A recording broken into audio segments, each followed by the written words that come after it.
M. Gaël Yannou est proclamé élu président du Congrès de la Nouvelle-Calédonie, ayant reçu la majorité absolue, soit 29 voix. M. Gaël Yannou est invité à prendre sa place au fauteuil présidentiel.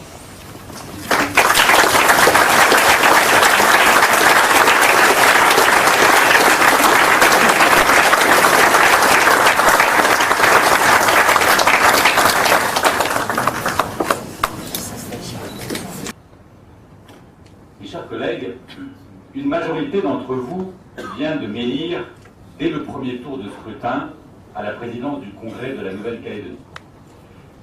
Je souhaite, à l'occasion de ce premier discours devant vous, remercier celles et ceux qui, ce matin, m'ont accordé leur confiance.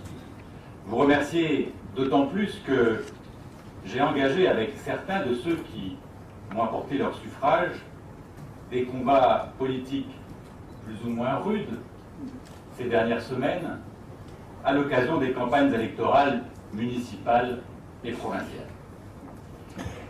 Je souhaite également saluer mes collègues Caroline Araignée-Machoro et Émile Netchoro, ainsi que les membres de notre Assemblée qui leur ont apporté leur soutien. Sachez que je veillerai, en tant que démocrate, à ce que vous puissiez exercer votre mandat d'élu dans les meilleures conditions.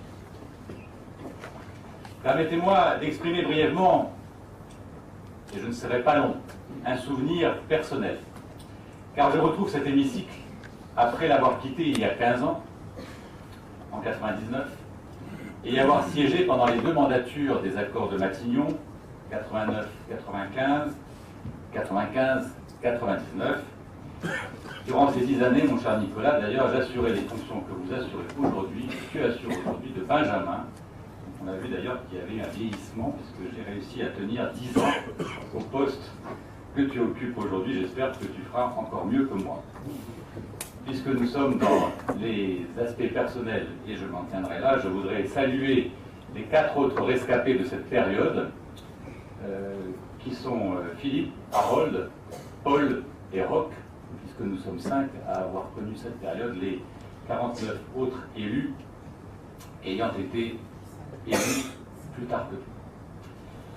Permettez-moi en cet instant d'avoir une pensée pour Dick Ukawul, qui fut le premier président du Congrès du territoire, à l'époque c'est comme cela qu'il s'appelait, entre 1985 et 1988. Quels que soient nos parcours et nos sensibilités, il nous a laissé à tous un héritage de dialogue, de respect et de conviction. Au-delà de nos divergences politiques, je souhaite que nous exercions notre mandat en partageant ces valeurs qui nous rassemblent. Je tiens également à saluer personnellement tous mes prédécesseurs. Albert Étuvé, Simon Louécotte, Pierre Frogier, Harold Martine, Gérard Poadja et Rocco Mitta. À leur suite, j'essaierai d'être un président du Congrès impartial et ouvert au dialogue, mais je ne transigerai pas sur ce qui fonde le débat démocratique, c'est-à-dire le pluralisme, l'écoute de l'autre et le respect des opinions et des personnes. Mon élection à la présidence du Congrès revêt un caractère particulier pour 2 raisons qui n'ont rien à voir avec ma personne. Première raison, c'est que cette élection permet de retrouver une cohérence politique qui veut, pour un bon fonctionnement démocratique, qu'un président soit issu d'une majorité claire. Aujourd'hui, la majorité non indépendantiste du Congrès de la Nouvelle-Calédonie a élu dès le premier tour un président non indépendantiste.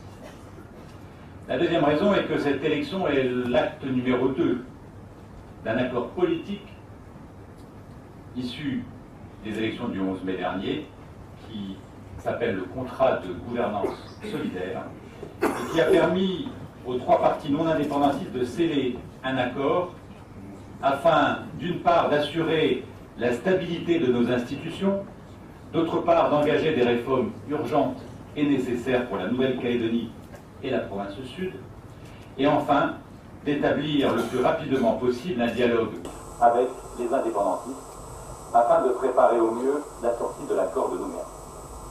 Je salue l'esprit de dialogue et le sens des responsabilités de ceux, notamment je pense plus particulièrement à mes collègues du Calédonie Ensemble et du Front pour l'Unité, qui, avec nous, l'Union pour la Calédonie dans la France, qui, à l'adversaire d'hier, ont su se mettre autour d'une table et discuter pour l'intérêt général de tous les Calédoniens. Je salue également la raison et la sagesse de ceux qui, sortis vainqueurs de ces élections, sans être majoritaires, mais ont voulu associer d'autres formations politiques pour rassembler l'ensemble des non-indépendants. Mes chers collègues, nous sommes dans cet hémicycle le reflet de l'expression démocratique du vote des Calédoniens du 11 mai 2014. Nous devons en avoir conscience et être à la hauteur de la haute responsabilité qui pèse sur les épaules de chacune et de chacun d'entre eux, tout en gardant l'humilité et la simplicité qui s'imposent à notre fonction d'élu. Nous sommes le dernier congrès de l'accord de Nouméa. Nous avons l'ardente obligation de réussir une sortie de l'accord de Nouméa à la hauteur de la poignée de main de Jacques Lafleur et de Jean-Marie Tjibaou du 26 juin 1988. Chacun de ces hommes ayant été, pour les uns ou pour les autres, et aujourd'hui, pour nous tous, des hommes d'État responsables qui ont tracé le chemin de paix qui nous permet une vie heureuse en Nouvelle-Calédonie depuis 25 ans. Dans les prochains mois, nous aurons à débattre de sujets majeurs pour l'avenir de la Nouvelle-Calédonie. Plus que jamais, nous avons le devoir d'aller au bout de ces débats pour dégager ensemble les meilleures solutions dans l'intérêt de tous les Calédoniens. Je pense bien sûr à la question de l'avenir institutionnel, mais également aux décisions courageuses que nous aurons à prendre pour assurer le développement économique et social de la Nouvelle-Calédonie, que ce soit au niveau de l'école, de l'agriculture, de l'énergie, de la mine, de la santé, financement de notre modèle social. Les enjeux ne manquent pas. Je suis sûr que nous saurons ensemble proposer des solutions innovantes pour préparer l'avenir de nos enfants. Pour cela, nous aurons à effectuer un travail important. Je tiens à saluer, Monsieur le Secrétaire Général, l'ensemble du personnel du Congrès. Je connais, pour l'ensemble de vos agents, leurs compétences et leur dévouement. Et tous les élus présents savent qu'ils peuvent compter sur vous pour remplir dans les meilleures conditions possibles le mandat qui nous a été confié. Je souhaite poursuivre la modernisation de notre institution à laquelle chacun de mes prédécesseurs a apporté sa précieuse contribution. Je crois notamment à la nécessité de rendre plus accessibles encore nos travaux à la société calédonienne. Nous devons ouvrir en grand les portes et les fenêtres de cette belle institution pour en faire une véritable maison de la citoyenneté, le cœur battant de la démocratie calédonienne. Le Congrès doit être un lieu de débat et aussi de pédagogie pour tout ce qui concerne la vie démocratique de la Nouvelle-Calédonie. Un effort tout particulier devra être fait en direction de notre jeunesse. Il est de notre responsabilité d'intéresser nos enfants à ce que nous faisons. C'est à nous de donner du sens et de le transmettre.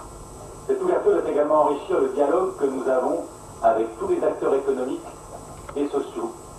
Je ne crois pas que les élus que nous sommes sont tout puissants, qu'ils savent tout, surtout. Nous devons donc remplir notre mandat humblement et être toujours à l'écoute des personnes qui seront directement impactées par nos décisions. Mes chers collègues, l'honneur d'une assemblée se mesure à la place qu'elle accorde à chacun de ses membres, quel que soit son choix politique, ses convictions ou ses origines. Chacun d'entre vous pourra compter sur ma vigilance de chaque instant pour que sa voix soit toujours entendue et sa place toujours être de sensibilité indépendantiste ou loyaliste, avant d'être du nord, des îles ou du sud, avant d'être conservateur ou progressiste, nous sommes des femmes et des hommes de Nouvelle-Calédonie. Nous représentons nos concitoyens et nous sommes à leur service. N'oublions jamais cet honneur et soyons dignes de leur confiance. Vive la Nouvelle-Calédonie et vive la France.